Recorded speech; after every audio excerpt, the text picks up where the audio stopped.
This episode is brought to you by Squarespace. Back in 2018, at an invitation-only event a few blocks from the Kölnmesse, where the last Photokina as we know it was being held, Zeiss announced their extraordinary ZX1. Claudia and I were there, and I was excited. Hey everybody, I'm Hugh Brownstone for Three Blind Men and an Elephant. I'm delighted to be here with Petra Basuri. She's the head of category management for imaging at Zeiss. Petra, you got to be feeling pretty good right about now. Oh yes, I am, absolutely. And the reason why she's feeling that good is because of this bad boy behind us, Zeiss's ZX1. For a brief, shining moment, it looked like the legendary optics manufacturer was returning to its camera roots with a state-of-the-art, photographer-centric, smartphone and social media-aware, maybe pocketable, 37.5 megapixel full-frame mirrorless camera with superb fixed 35mm f2 lens, a hybrid contrast and phase detect autofocusing lens with leaf shutter. The ZX1 sported an enormous 4.3-inch diagonal, utterly unique, curved, high-resolution rear panel with a clean-sheet graphical touch interface including a coherent onboard manual and even video tutorial, and a brilliant raison d'etre, a true high concept aimed at helping photographers stay in the flow. Adobe Lightroom built right into the body along with Wi-Fi and Bluetooth connectivity to your smartphone so that you could edit, synchronize with the cloud, and share your images directly to social media apps like Instagram and Facebook. Wow. It was going to be a Leica Q killer. But then, crickets.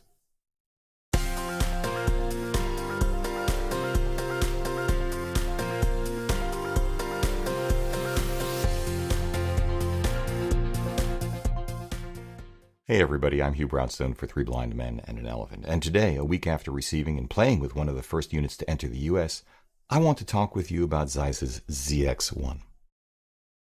I'll just cut to the chase. The ZX1 is ambitious as a beautiful object, wonderful in hand, capable of superb image quality from wide open at f2 on down.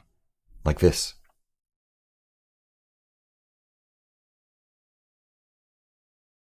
Yo, for real though, yo, I love this place, man. My parents came to this country with like $50 in their pockets. And some hope. So get out of my ear with all that useless talk. We got bigger fish to fry. This is America. It's America. Land of the free.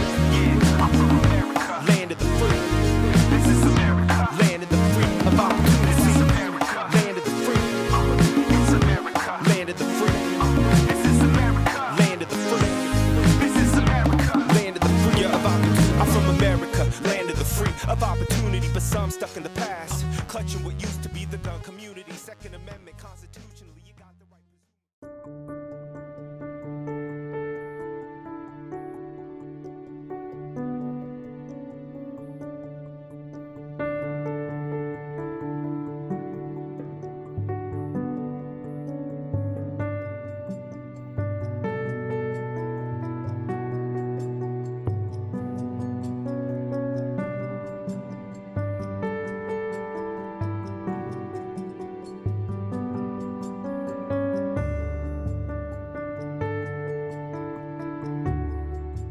It offers beautiful industrial design with a new design vocabulary, and suddenly the leading software user experience in the industry, second only to smartphones. Like this.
But 2 years in the camera industry is a long time.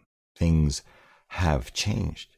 And just like every other ambitious, totally new camera ever built, the ZX1 has its fair share of teething problems and opportunities for improvement. It also has a high price for what it is, a cool $6,000 US, and even with Adobe's Lightroom built in and a half terabyte SSD on board, faces an existential question most new cameras do not. In the 2 years since it was announced, has the camera, the very concept of the camera, been superseded by events? Yes. And no. But before we go any further, a few quick announcements from our friendly neighborhood Department of Commerce. First, I want to remind you that our Streets of New York, the book, is now available in a limited second run at www.3bmep.com/books. If you miss New York City as much as we do, I think you'll love it. Second, a heads up that we are offering half-hour and now full 1 hour one-on-one video sessions to help you with everything from finding or honing your artistic voice to portfolio reviews, gear selection, street photography mindset and tips, and more. Visit www.3bmep.com/booking to learn more about it and or schedule an appointment. It'll be fun. Finally, a big thank you to Squarespace not only for making this episode possible, but for being the engine behind our entire web presence. From custom domains to beautiful websites using their easily customizable templates that can have you up and running in minutes. E-commerce, email and email marketing, SEO, analytics, and scheduling. Squarespace has done and continues to do it all for us. If you are a small to mid-sized business in any industry, Squarespace, I think, is the place to go for all of your website needs. Hop over to www.squarespace.com/Hugh for a free trial. And if you like what you see and want to move forward, receive a 10% discount at checkout by using the code Hugh. Thanks, Squarespace. Okay, let's get into it. You can think of the ZX1 as Zeiss's answer to Sony's full-frame RX1R2, but most especially Leica's full-frame Q2, a premium, compact, high-quality, fixed-lens, full-frame mirrorless camera ideally suited to street and travel photography. But this gives short shrift to the ways in which the ZX1 goes well beyond either of them, from the integration of Adobe Lightroom right in the camera itself to that Mongo curved screen with brilliant touch interface and the dead simple and minimalist dedicated controls for aperture, shutter speed, and ISO. And it does deliver. Zeiss has dared to think big in a relatively small package, and hats off to them. Kudos, guys. They have designed a camera with brilliant compact lens to operate in the no-futz zone with lovely image quality, a modern purist's dream. Of course, it's hardly that simple, beginning with a very different competitive landscape than the one Zeiss surveyed when they must have begun planning. That planning may have started as far back as 2012, when Sony introduced the world's first full-frame fixed-lens mirrorless camera, the 24-megapixel RX1, sporting a Zeiss 35mm f2 leaf shutter sonar. But in 2015, Sony introduced the RX1R2, still tiny at 507 grams for $3,300 with a new 42.5 megapixel sensor. Even now, the RX1R2 offers marginally higher resolution than the ZX1 for just about half the price in less than half the volume with a Zeiss 35mm f2 lens. Even if the cramped controls and Pez-sized battery of the RX1R2 make it a non-starter for me. But hey, your mileage may vary. I get it. It's all good. You can buy an awful lot of batteries or face masks for $2,700. More importantly, 2015 was also the year Leica unveiled the gorgeous, minimalist, larger and heavier at 640 grams, but infinitely more enjoyable. I mean, compared to the Sony, 24-megapixel, image-stabilized 28mm f1.7 Summilux equipped $4,300 Q. Most importantly, the successor to the Q, the $5,000 Q2 introduced in 2019, was not a slightly revamped Q. The Q2 was massively improved in every important way, from the 47.5 megapixel sensor to a new higher capacity battery, better weather sealing, better EVF, and refined physical controls and menu system. Even at 718 grams, the Q2 was well worth the $750 premium. To those of us who are so inclined and can afford it, over the original, retaining the original's brilliant manual and autofocusing macro-capable Summilux. With all that, the Q2 is still, today, $1,000 less than the 837-gram ZX1. Thus, 14% lighter. And, as it turns out, 25% smaller, give or take. With lens image stabilization that the ZX1 does not have, and a single card slot the ZX1 doesn't have either. Hold that thought. Then again, the ZX1 is dainty and downright frugal compared to my Leica SL2 with Apo Summicron SL35, a package that weighs and costs almost twice as much. But that combination has its compensations. Even so, the only pocket into which the ZX1 will fit in any of my clothing anyway is a 22-year-old Barber waxed cotton jacket.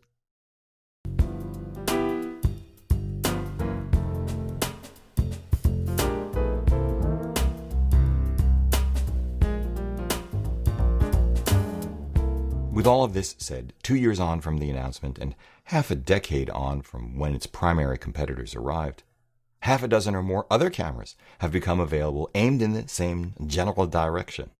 Let's hold aside for a moment the Lightroom integration.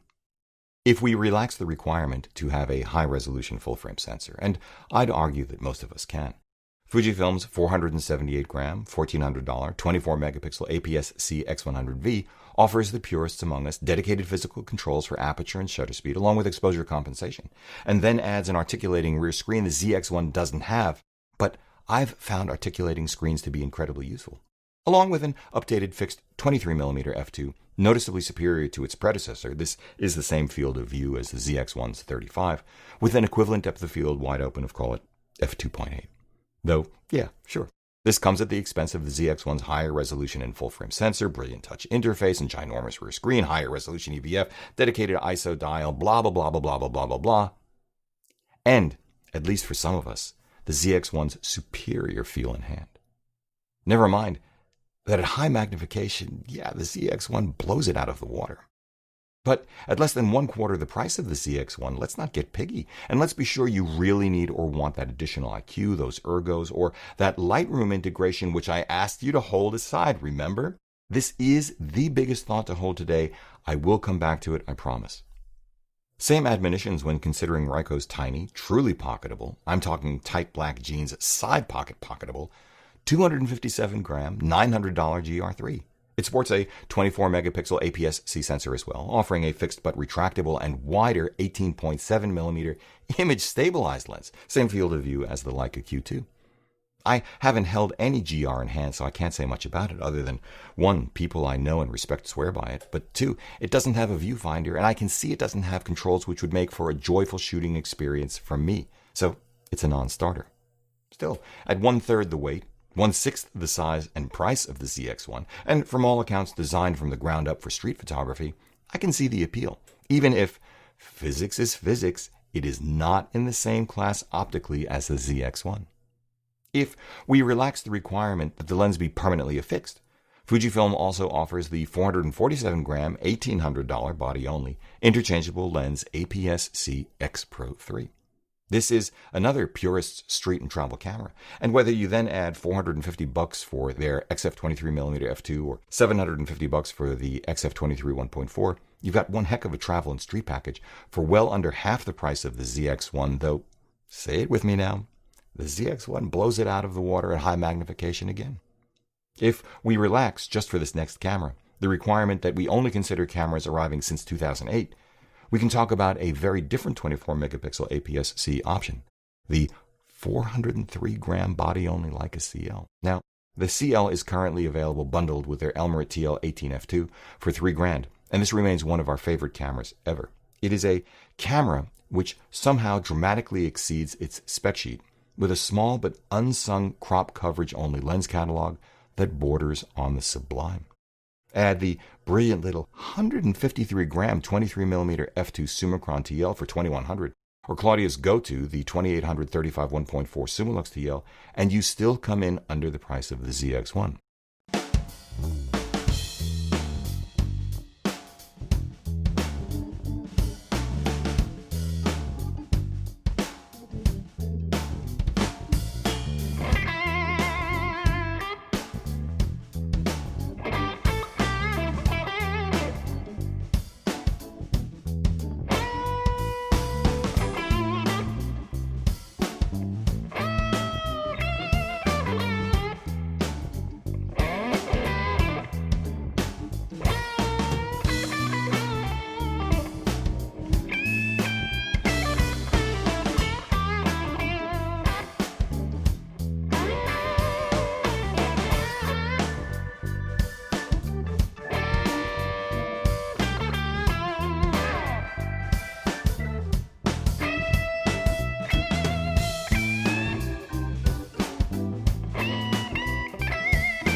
The difference in rear screen size versus all of these cameras is dramatic if you need that kind of thing.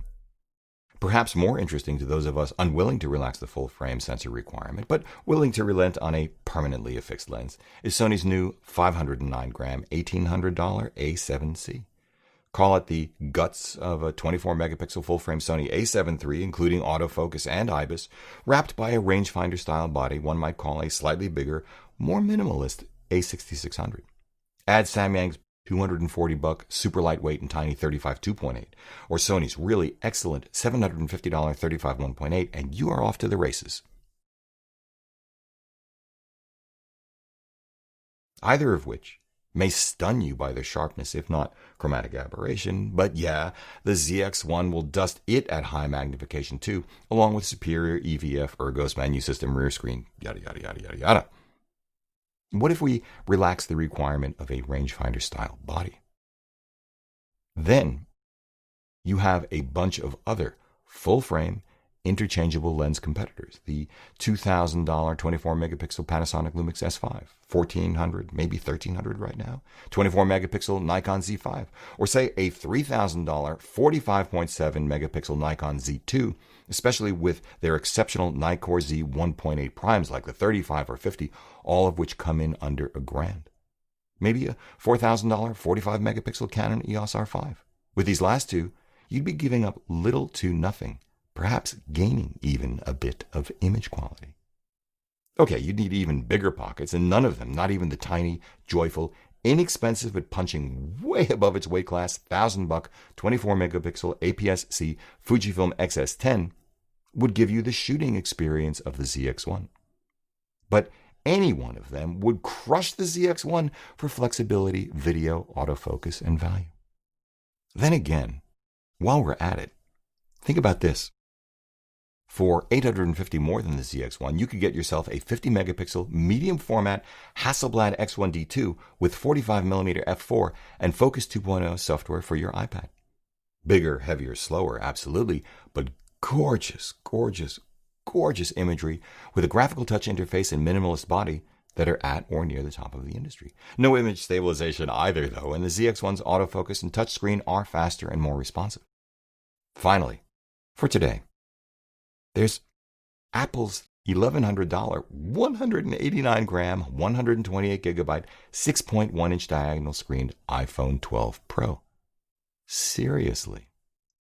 Of course, an iPhone can't do what the ZX1 can do. Of course, it's not a joy in hand the way the ZX1 and any number of these other cameras are. But it fits into a pocket even better than a GR3 and can do a pile of things none of these dedicated cameras can by virtue of 3 lens sensor modules integrated through computational imaging, and it can do what none of the dedicated cameras I've mentioned today, including the ZX1, can do nearly as well. Integrate seamlessly with itself. Let's finally talk about this, the elephant in the room, Lightroom integration. There is not a single dedicated camera companion app I've ever used or even know of that has integrated seamlessly, quickly, and reliably with a smartphone. Not one. Even if the ZX1 comes closer than any other, credit where credit is due. Not one of the camera manufacturers has the core competence in hardware or software design, nor the financial wherewithal to compete with smartphone companies. It's not close. And no one in the smartphone market, not Samsung, not Huawei, comes close to Apple's share of global smartphone profits, and thus Apple's ability to spend on R&D. Last time I looked, Apple raked in 66% of global smartphone profits. I think that was 2019. The point is this. Dedicated camera companies will always be behind the 8 ball when it comes to performance and usability with smartphones and their apps. To be fair, what a smartphone needs to do brilliantly is not what dedicated cameras need to do brilliantly. For now. Like boot up in just a second or two, which the ZX1 does not, because it uses the Android operating system. It takes about 24 seconds.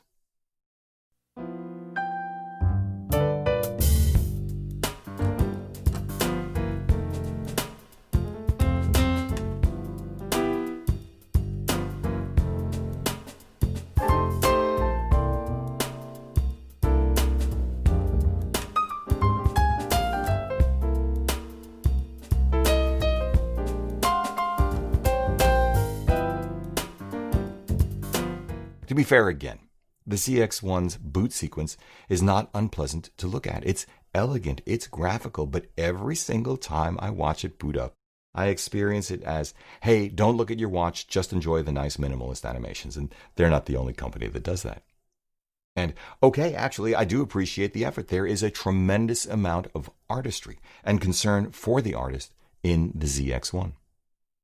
It also has to be said that Zeiss has done a good job of implementing standby mode, which wakes up the camera almost instantly. But the larger issue, the existential issue, is, as I asked at the beginning, has the ZX1 been superseded by events? Now, I told you right up front, part of me says yes, absolutely. It's late to the game. Its closest competitor, Leica, has moved the bar at the high end. Apple has moved the bar at the low end, and okay, fine, guys, not just Apple, the entire smartphone industry, but the low end ain't low. That's really the point. The terribly harsh reality is that for the vast majority of us, the computational power and multiple lens sensor modules of smartphones mean they focus faster and more reliably. They offer a wider range of fields of view. They blend exposures to offer better dynamic range and color. They can shoot 240 frames per second in full HD, 60 frames in 4K, panos, time lapses. You can attach a mic, and they are always in our pockets. In late 2020, for us anyway, moving from shoot to edit to share is just easier and better, leaving the edit and share portion to a smartphone than relying on the ZX1 again for us. The new iPhone 12 Pro Max, for example, sports an even bigger and even more responsive 6.7-inch diagonal, the ridiculously good A14 Bionic chip, and with its 3-lens sensor modules and latest computational imaging, and about a gajillion hours of in-the-field customers as beta testers, real-world experience incorporated into it. Like every other iPhone, it is amazing. You can pick one up for $1,400 with half a terabyte of RAM itself, too. The acid test is this. If the ZX1 didn't have Adobe Lightroom built in, leaving us only the option of connecting to our smartphones, tablets, laptops, or desktops via USB-C or USB-C to Lightning after a shooting session, and then using Lightroom CC on those other devices, would it really matter? For us, the answer is simple. Not at all. It's how we work with all of our cameras, especially our Leicas on the street, because the Leica Photos app, like every app as I mentioned earlier, and in spite of its early promise, just gives me agita too often. A dongle or USB-C cable isn't amateur hour, it's the way to go. But photos notwithstanding, it is also the case that what Leica has done, particularly with the Q2 as a camera, is brilliant. That 28 1.7 Summilux combined with that 47.5 megapixel sensor, outstanding sensor, yields image quality which leaves me astonished. The user experience, the compact dimensions, the heft, the heritage, the ease with which I can switch to manual focus and use manual focus, the added latitude that the image stabilization gives me, wow. The 5-year head start Leica has enjoyed has not been wasted. It's also hard not to imagine that anytime Sony decides it wants to do a major makeover of the RX1R2, the result would be heavy competition for the ZX1, though Sony has never shown any inclination toward brilliant photographer-centric industrial design. Just saying. Which is one reason why another part of me says, not so fast. Taken on its own, ignoring the Lightroom integration, using it as we use our other cameras, as just a camera, the ZX1 is brilliant. So, the ZX1 may be late. Its initial premise may or may not be the basis for its ultimate success. It may have teething problems and a couple of non-trivial hardware concerns. It does, we'll get into it. It may never win the spec wars, but this is just their first generation of what I think may become an icon. I think it is a heck of a start, and just may crack open the market Leica went after with its original APS-CT and subsequent TL and TL2, a super high-quality, pocketable, dedicated camera for the smartphone generation. Maybe even old guys like me. Upon pixel peeping, which I hate to do, the image quality of that Distagon combined with that 37.5 megapixel sensor is outstanding, with a field of view more to my liking than the 28 on the Q2. I saw no chromatic aberration in the raw file in this backlit wide open one-stop overexposed image, and that is impressive. The little distagon is sharp, sharp, sharp, tasty, crispy. It even held its own wide open against my mighty Leica Apo Summicron SL35 on the SL2, and as I've already said, ZX1 is dainty by comparison, just half the price and weight.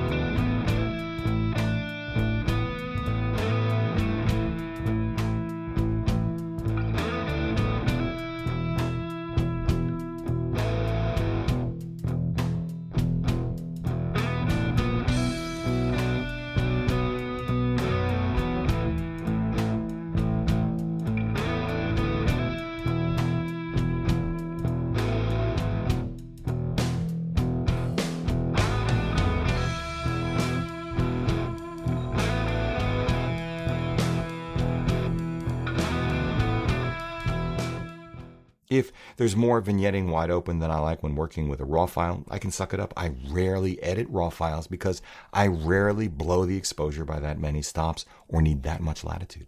And there are other ways to skin that cat.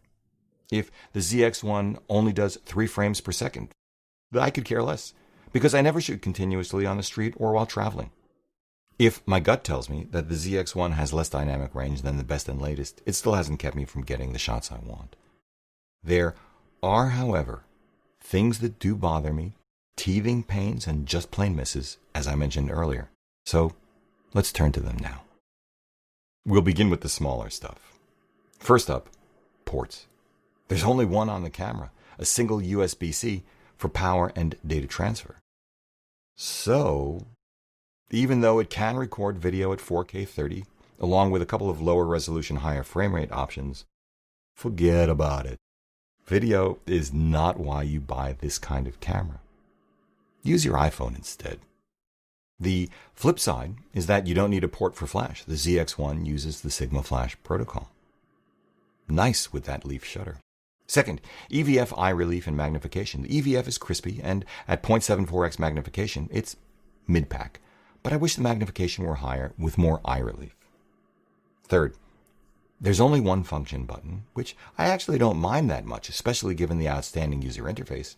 But you can only assign one of something less than half a dozen different functions to it. Some of us may find this objectionable. Fourth, on the other hand, no biggie, because there aren't, for example, that many autofocus options, like hardly any. Though, to be honest with myself, let alone you, I'm relieved. Fifth, you may well want to assign a 4-digit PIN Zeiss allows you to set for your camera, because if it's ever stolen and you don't have one, your entire Lightroom library could be wiped out by a malicious bandit. On the other hand, having to enter the PIN every time you wake the ZX1 is really annoying. I ended up disabling it. Sixth, I didn't notice anything like exposure blending or focus stacking available, both of which would be lovely for landscape or macro photography. In fact, a camera like this begs for the kind of functionality that something like the Arsenal 2 provides on board. The kind of functionality, perhaps, you can get on smartphone apps already.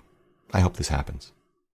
Seventh, as I mentioned earlier, startup and shutdown times are lengthy, but a quick rearward pull on the collar around the shutter speed dial wakes up the camera, so this is surmountable and just comes with the territory when you depend on a mobile OS.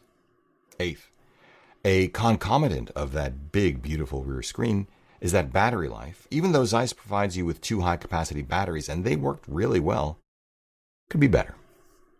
Ninth, I wish the shutter button and rear function button had more travel and crisper pulls, making them easier to use with gloves. Though the rear screen, by the way, worked well with my fall-weight touch-tip gloves. 10th, not everyone will love the grip, but I'm used to no grip at all on an M10, so I don't mind the grip on the ZX1. It actually feels quite nice to me, but it is not the kind of grip amenable to the casual 2-finger hold that gives me that extra bit of confidence like the ones found on the Leica SL2, Panasonic S-Series, Nikon Z, Canon EOS R5 and 6, or the little Fujifilm XS10. 11th, I found myself inadvertently raising exposure compensation via the touch interface, my thumb naturally falling onto that part of the touchscreen. I had a number of blown out images before I realized what was happening. I'm sure I can retrain myself. 12. Exposure and depth of field preview occur when the shutter is half pressed. I prefer it the other way around, though credit where credit is due. At least it has depth of field preview. The fact that my Leica SL2 does not flummoxes me. 13th, and this is just silly, the beautifully integrated eyelets for the custom peak design anchors that come with the camera, along with the strap, are just a little too small to simply push the cable through, even though the custom cable is narrower than the standard one. It's a one-time thing, but you do have to futz with it, and why wouldn't they have figured this out beforehand? 14th, and this is piggy. I do wish the screen were articulated, even if I don't see how they could do it given the curved design. 15th, it has, as I mentioned earlier, no card slot, relying instead on that fixed large internal 512 gigabyte SSD. This doesn't bother me at all, but it may bother you, if only out of habit. There are, however, larger issues to be addressed, most of which I expect can be addressed by firmware, but not this first one, I don't think, the sensor. Beautiful output at lower ISOs, but at the highest ISOs, the images fall apart. Not only is there severe banding and noise, but the white balance, or is it just the color, could be, gets extremely funky. I'm not inclined to delve into technical details of sensors. I'm much more interested in what they can do rather than how they do it. But I suspect the sensor in the ZX1 is already an older design, or manufactured by someone other than the usual suspects. Second, the autofocus is slow. Not slow compared to a Hasselblad X1D2, but maybe closer to that beautiful bad boy's AF than the latest whip-fast systems from Sony, Canon, Fujifilm, Nikon, Panasonic, and Leica. Third, this issue is absolutely not amenable to a firmware fix, weather sealing. You'll find that one USB-C port located on the camera's left exterior side, totally exposed to the elements, no cover of any kind. How did that happen? Fourth, although you can set auto review from 0 to 5 seconds, during which you can see the image you've just shot on the EVF or rear screen, that's it. You can't go back later to display the image through the EVF. I'll repeat myself, you can't display your images through the EVF. Want to chimp in midday sun more than 5 seconds after you've taken the shot? Want to punch in to check for critical focus? The rear screen is nice and bright, but an EVF is better. If it's available to you, and I repeat once more, it isn't on the ZX1. I can't imagine how that happened either. Speaking of review and that rear screen, fifth, there's definitely something amiss when you use the touch function to enlarge an image to check focus. It looks like the resolution simply disappears. At first, I thought there was something dreadfully wrong with my eyes, then the autofocus, but fortunately, neither is the case. This has to be something fixable and should be fixed immediately with a firmware update because if it's not, it's a showstopper. At least for me. Sixth, and this is a big, perhaps the big thing without being piggy. There's no image stabilization of any kind.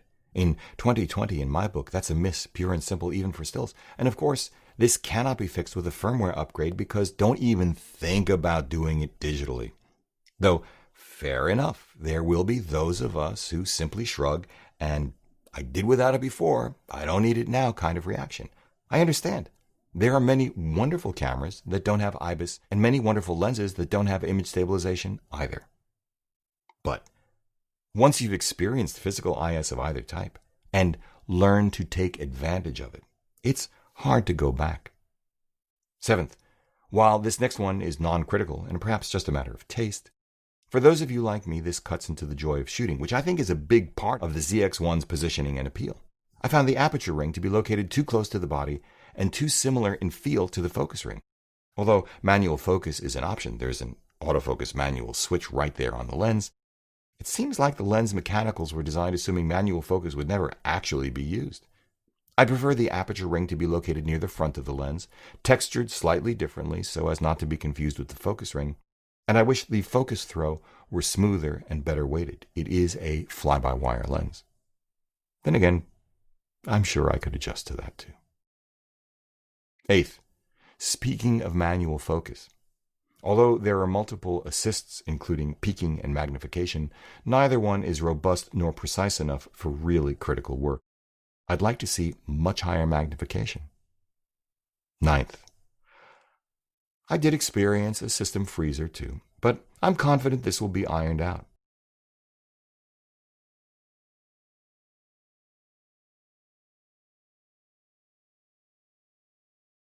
I'm almost as confident that the ability to load images directly to Lightroom on iOS devices from the camera using a USB-C cable will be sorted.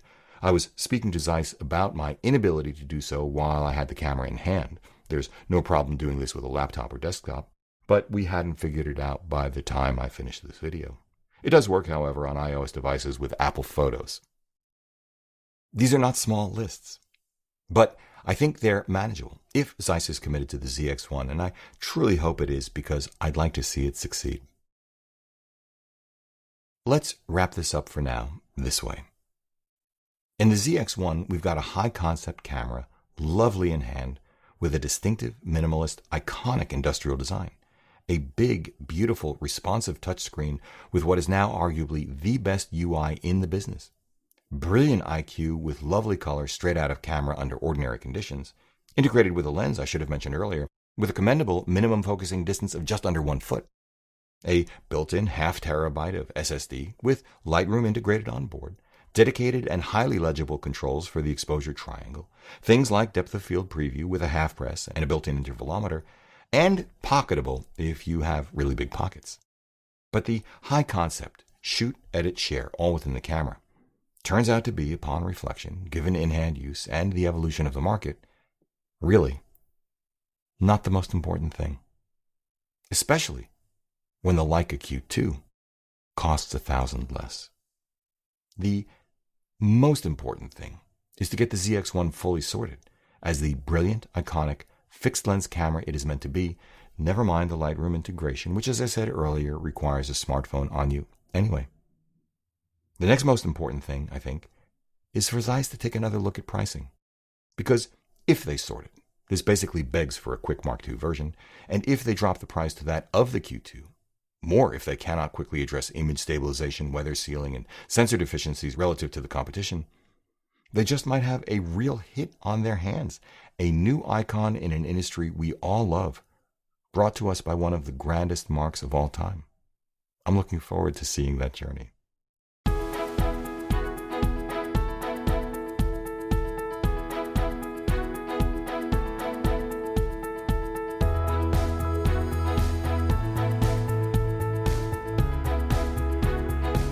This episode was brought to you by Squarespace. For all of your website needs, Squarespace is the place to go. Get your free, no-strings-attached 14-day trial at www.squarespace.com/u. And if at the end you decide you really love it and are ready to go for it, save 10% by using the discount code HUGH at checkout. Thanks, Squarespace.